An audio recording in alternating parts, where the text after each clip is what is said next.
Hey guys, today I'm gonna show you how to use Deepseek AI on your iPhone and provide full guide, complete guide.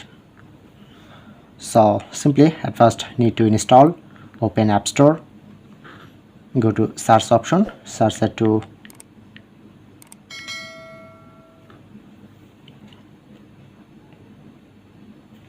then you get this app.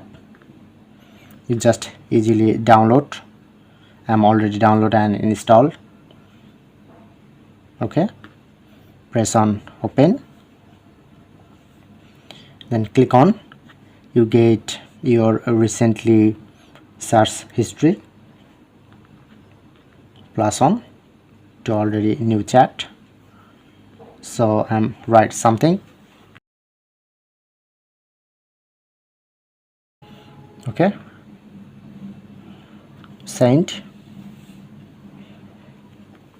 and you need to just wait few seconds, then you get result. So look here, I'm get result.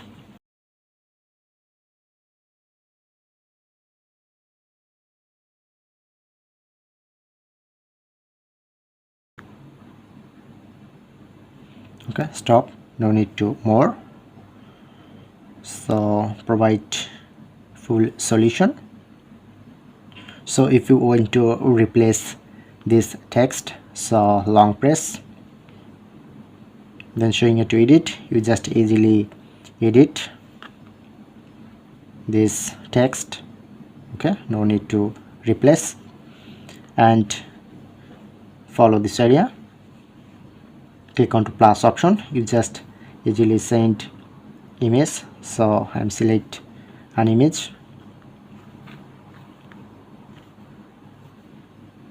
or if you want to add document from your file manager, so this is a very super easy to use Deepseek. You just easily use. So if you have any question, let me know my comment box. Thank you.